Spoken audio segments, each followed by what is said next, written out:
क्या हमारे उत्तर प्रदेश में गरीब होना गुनाह है?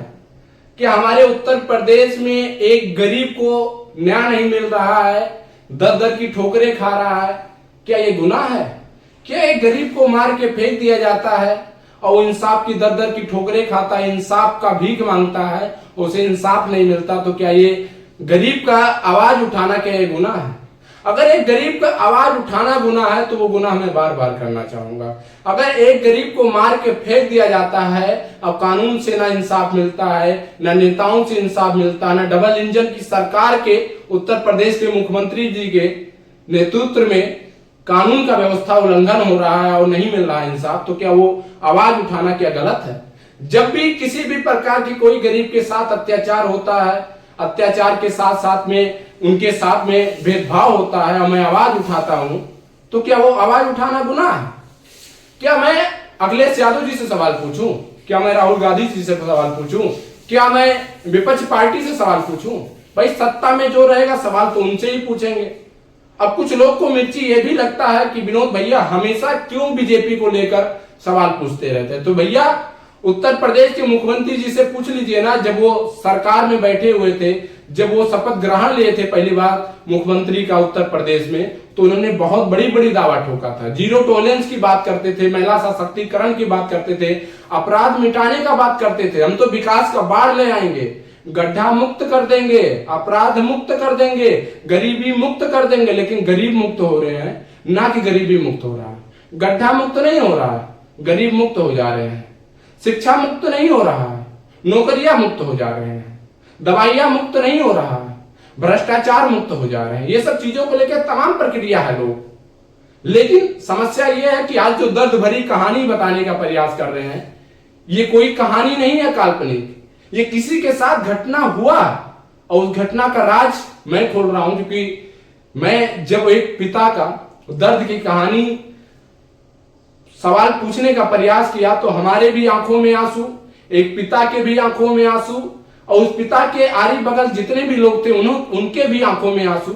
और मुझे जहां तक लगता है कि आप भी अगर एक इमोशनल से जुड़े हुए हैं, एक उत्तर प्रदेश की सच्चाई के रास्ते पे चलना चाहते हैं, तो कहीं ना कहीं इस वीडियो को देखकर आपकी भी आंखों में आंसू जरूर आएगा। नमस्कार, आप देख रहे हैं यूपी न्यूज, मैं आपके साथ विनोद पाल। ये घटना हाथरस का है, जो हाथरस का एक पिता, मैं आगे स्क्रीनशॉट में आधार कार्ड उसके साथ में डिटेल पूरा डाल दूंगा। ये हाथरस का जो घटना हुआ है, ये जिस तरीके से एक पिता अपने बेटी का दर्द पूरे सिस्टम से लड़कर मजबूर हो गया, चूर चूर हो गया, पूरे बीजेपी सरकार से लड़कर चूर चूर हो गया, एक अपराधी से लड़कर चूर चूर हो गया, लेकिन इंसाफ नहीं मिला। ये दर्द की कहानी आपको हम बता रहे हैं। इस दर्द को कहानी आपको सुनने की जरूरत है, समझने की जरूरत है कि किस सरकार में किस तरीके से अत्याचार हो रहा है और कौन सी सरकार है ये जो राम राज की बात करती है, हमेशा वो गरीबों की बात करती है, हमेशा वो जीरो टॉलरेंस की बात करती है, हमेशा वो अपराध मुक्त की बात करती है। और वो सरकार क्या धरातल पे लोग को जिस तरीके से उम्मीद की थी और जिस तरीके से उम्मीद के द्वारा उन्होंने शपथ ग्रहण लिया था मुख्यमंत्री का, कि आज उत्तर प्रदेश के गरीब के साथ जो अत्याचार हो रहे हैं इसका जवाब कौन देगा? क्या उत्तर प्रदेश के मुख्यमंत्री जी ने जो बड़ी बड़ी दावा ठोकते थे, डबल इंजन की सरकार इनके देश में है और आज गरीब के साथ अत्याचार हो रहा है, इसका इंसाफ, इसका जवाब कौन मांगेगा? क्या मैं बीजेपी से सवाल पूछता हूं, मैं बीजेपी के नेताओं से पूछता हूं, बीजेपी के सिस्टम और कानून व्यवस्था से पूछता हूं, तो क्या गलत करता हूं? अगर आपको लगता है कि एक कानून में जिस तरीके से हो रहे भेदभाव, अत्याचार और भ्रष्टाचार और उसके खिलाफ आवाज उठा रहा हूं, आपको लगता है कि गलत है, तो वो गलतियां मैं 1000 बार करूंगा। अगर एक गरीब को, निर्दोष को फंसाया जाता है, उन्हें मारा जाता है, पीटा जाता है, जेल भेज दिया जाता है, अगर ऐसे ऐसे गरीबों को इंसाफ नहीं मिल रहा है, आपको लगता है कि मैं आवाज उठाना गलत कर रहा हूं, तो आवाज और गलतियां 1000 बार करूंगा। एक गरीब को उत्तर प्रदेश में गरीब होना ये गुनाह नहीं है, लेकिन आज के टाइम में बीजेपी की सरकार में अगर आप गरीब हैं तो कहीं ना कहीं ये गुनाह है। या तो आप उत्तर प्रदेश को छोड़ के चले जाइए, या तो उत्तर प्रदेश में है तो अमीरों को गुंडा की और माफियों की और पुलिस प्रशासन की प्रताड़ना, मारपीट, उसके साथ में गालियां, ये सब सहना पड़ेगा। क्योंकि ये सरकार कंस की सरकार है, रावण की सरकार है, ये रामराज की सरकार नहीं है। क्योंकि इसलिए मैं बोल रहा हूं क्योंकि आज लाखों ऐसे बेसहारे हैं, गरीब हैं, जो कोई अपने बेटी को लेकर परेशान है, तो कोई अपने भाई को लेकर परेशान है, तो कोई अपने पिता को लेकर परेशान है, तो कोई अपने मां को लेकर परेशान है, तो कोई दवा से परेशान है, तो कोई नौकरी से परेशान है, तो कोई किसी अपराधी से परेशान है, तो कोई किसी पुलिस से परेशान है। लेकिन जरूर कहीं ना कहीं परेशान है अगर वो गरीब है। लेकिन समस्या इस बात को लेकर है, गरीबी में एकता भी नहीं है। ये उत्तर प्रदेश के गरीब लोग जब उत्तर प्रदेश को छोड़ के बाहर स्टेट में जाते हैं, रोजगार के लिए जाते हैं, दर दर की ठोकरें खाते हैं, और जब वहां पे पूछा जाता है कि भैया आप किस स्टेट से, किस राज्य से हो, तो लोग कहते हैं कि मैं यूपी से हूं, मैं उत्तर प्रदेश से हूं। लेकिन जब वो उत्तर प्रदेश में आते हैं तो उत्तर प्रदेश में जातवादियों में बढ़ जाते हैं। मैं तो ये जात का हूं, मैं तो वो जात का हूं, मैं तो ये हूं, मैं तो वो हूं। ये सब तमाम समस्याओं को लेकर आपस में भिड़ जाते हैं और जातवादियों में बढ़कर वो अपना वोट, अपना मतदान किसी ऐसे नेता को दे देते हैं जो नेता आपका भविष्य, आपका हक, आपके बच्चों का हक और उसके साथ साथ में आपके साथ गलत करता है। आपको इंसाफ अगर आज नहीं मिल रहा तो ये सोचने की जरूरत है कि आप गरीब नहीं हो, आप वो इंसान हो जो एक सरकार को बना रहे हो, आप वो इंसान हो जो एक नेता को बना रहे हो, आप वो इंसान हो जो इस देश का अर्थव्यवस्था चला रहे हो, आप वो इंसान हो जो इस देश की जीडीपी को आप लोग चला रहे हो। ये नेता नहीं चला रहे, ये कानून व्यवस्था नहीं चला रहा, ये हम और आप चला रहे हैं। अगर जीडीपी की बात किया जाए, ग्रॉस डोमेस्टिक प्रोडक्ट की बात किया जाए, या जीरो टॉलरेंस की सरकार जो बात कर रही थी, ये सब चीजों को लेकर तमाम चर्चा हम आपके पास करेंगे। लेकिन इसके पहले बताएं कि जो हाथरस का एक पिता, लाचार पिता, दर दर की ठोकरें खाते हुए पहले हाथरस में कानून व्यवस्था से लड़ा, फिर सरकार से लड़ा, फिर नेताओं से लड़ा, और जब वहां से इंसाफ नहीं मिला तो फिर वो आ गया ट्रेन से, बसों से, दौड़ते, पैदल चलते चलते अखिलेश यादव जी तक। अखिलेश यादव जी से उसे उम्मीद था कि अखिलेश यादव जी एक उत्तर प्रदेश के ऐसे नेता हैं जो उनके तक अगर हमारी बात चला जाएगा तो शायद समाधान हो जाएगा। क्योंकि अखिलेश यादव जी आज तक कभी भेदभाव नहीं किए, गरीब हो, अमीर हो, किसी भी जात और किसी भी धर्म को हो, अगर वो उनके पास जाते हैं तो शायद मुझे भी लगता है कि इंसाफ मिलता है।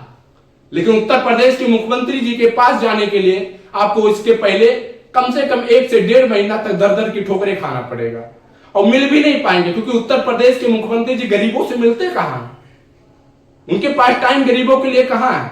वो तो बड़े बड़े स्टेज और मंच पे जाके और भड़काऊ सिर्फ बयान देना चाहते हैं। इस बात को लेकर समस्या है कि उत्तर प्रदेश के मुख्यमंत्री जी को हर कोई लाइक करता है, लेकिन लाइक क्यों करता है, ये सब चीजों को लेकर तमाम प्रक्रिया है। लेकिन इसके पहले हम आप लोग को बताएं कि जब उस बात को, अपने बेटी को इंसाफ और दर्द की कहानी लेकर वो हर जगह से दर दर की ठोकरें जब खा के जब अखिलेश यादव जी तक पहुंचा, और अखिलेश यादव जी से मिलने के लिए पहुंचा, तो वहां पे मैं भी मौजूद था।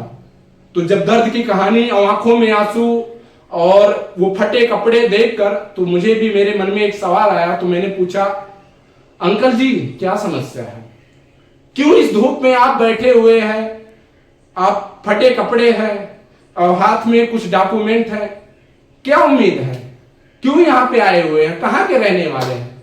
तो बताया गया कि मैं हाथरस से आया हुआ हूं, और रोते हुए वो पिता ने बताया कि एक बेटी का दर्द का कहानी, एक बेटी का दर्द लेकर मैं आया हूं, 1 से 1.5 महीना का वो बोझ ढो रहा हूं, लेकिन ना बीजेपी सरकार में इंसाफ मिला, ना कानून व्यवस्था से इंसाफ मिला, और ना उसके साथ साथ में ये रामराज की सरकार में इंसाफ मिला। ये कोई नई बात नहीं है, ये कोई प्रश्न मेरा मुद्दा नहीं है, ये समस्या है। ये समस्या एक दर्द भरी कहानी बाप और बेटी का है। आप पूछिए ना, जब एक बच्चे को मां जन्म देती है और जब एक बेटी को जन्म देती है तो एक बेटी को पाल पोस कर बड़ा करती है, और बड़ा करने के साथ साथ में अपने कलेजे के टुकड़ों को किसी और घर में भेज देती है। और पिता के द्वारा बताया जाता है कि मैंने कर्जा और कुआं लेकर मैंने दहेज जितना भी दे पाया और दिया, और हर कोई बेटी को दहेज एक पिता जितना भी दे पाता है देता है, क्योंकि एक बेटी दूसरे के घर के रहती है अमानत। जन्म तो वो हमारे घर में लेती है, माँ के कोख से लेती है, पिता के परवरिश से बड़ी होती है, लेकिन वो किसी और की अमानत होती है।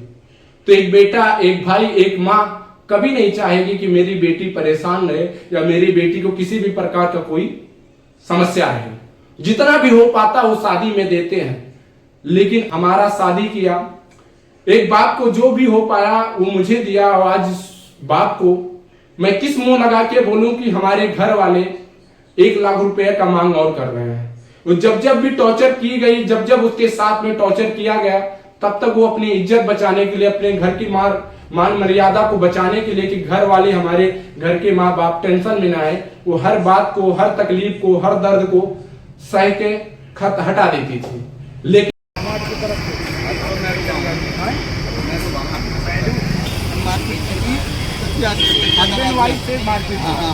तो जब मेरी बेटी ने बता रहे थे, अब दिलवाने आए थे, जब बताया था मेरी बेटी डर से हमारे बताती नहीं थी।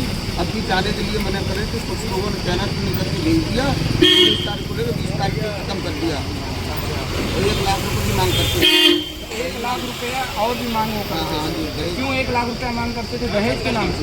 क्यों शादी के जब टाइम में आप लोग दहेज नहीं दिए थे क्या? हाँ दिए थे, खूब मैंने दहेज दिया, मोटरसाइकिल, अन्य सामान वगैरह, मशीन वगैरह काफ़ी सामान दिया था मैंने। अच्छा, तो मतलब ये इसके बाद में आप लोग को दबाव डाला गया कि 1 लाख रुपया आप और दीजिए। हाँ, मेरी लड़की और ना देने से आपकी बेटी को मार दिया। हाँ, मेरी लड़की मुझसे कहती थी, एक दिन ये कहती, पापा मैं क्या करूँ, तुम अकेले, वो 6 भाई हैं, तुम अकेले क्या कर रहे हो? कानपुर से डरती थी और उन्होंने मार दिया। दिखाइए, ये जो गरीब है, अब मजदूरी है, देखिए पैंट फटा हुआ, 1 लाख रुपये। एक तो बेटी का कोई भी शादी करता है तो गरीब खुद हो जाता है, और उस अपने औलाद को, जो छोटे से बच्चे को पालता है, पोसता, फिर बड़े करके दूसरे घरों में भेजता है। उस कलेजे से पूछिए ना जिसके पास बेटी है और दूसरे के घरों में भेजता है। और सोचिए अगर इस तरीके से मांग रखा जाएगा कि एक बार शादी में तो किसी प्रकार का कर्जा कुआ लेकर तो दिया ही जाता है, बेटियों को हर कोई देता है, लेकिन उसके बाद भी दबाव डाला जाता है कि हमें 1 लाख रुपये और दीजिए। और जब 1 लाख रुपया ये पीड़ित परिवार गरीब लोग नहीं दे पाए तो उनके बेटी के साथ में मार दिया जाता है, घटना कर दिया जाता है। तो अब आप लोग वहाँ पे जो थाना पुलिस है, पुलिस प्रशासन के द्वारा आप लोग को न्याय नहीं मिला क्या? नहीं मिला मुझे। क्या आप बीजेपी के किसी नेता के पास या मुख्यमंत्री के पास आप लोग नहीं गए? आप पोर्टल में मैंने डाल दिए, मुख्यमंत्री की बात पोर्टल में डाल दी, अभी तक कोई न्याय नहीं मिला। अभी तक कोई न्याय नहीं मिला। कितना दिन हो गए घटना को हुए? 20 तारीख की घटना, 17-18 दिन होने जा रहा है। 17-18 दिन हो गए। तो आप सपा कार्यालय के पास में, तो आप अखिलेश यादव जी से उम्मीद लगाकर आए हुए हैं कि अखिलेश यादव जी तक जाएंगे, तो क्या पता हमारे साथ न्याय हो जाए। आज उम्मीद लगा के आया हूँ, उम्मीद यादव जी मेरा न्याय करा। अच्छा, तो आप चाहते हैं ये क्या आप लेके जो खड़े हैं कैमरा के सामने? FIR। अच्छा, ये सब आप FIR दर्ज किए थे लेकिन कोई सुनवाई नहीं हुआ? SP के यहाँ भी दिया मैंने अलीगढ़, और गोड़ा थाने में लगी रही है शुरू से। और CO के पास भी गई, 1 लाख क्षेत्र के अधिकारी। अच्छा, जो पोस्टमार्टम कराया गया उसमें क्या प्रक्रिया की, मतलब वो सही तरीके से पोस्टमार्टम का जो रिजल्ट आना? पोस्टमार्टम में देखो, जो डेड बॉडी हमने देखी थी तो उसमें हाथ टूटा था, अन्य लोगों चोट के हमने वीडियो बनाई थी, लेकिन FIR में गला दबा के हत्या दिखाई और कुछ नहीं दिखाया।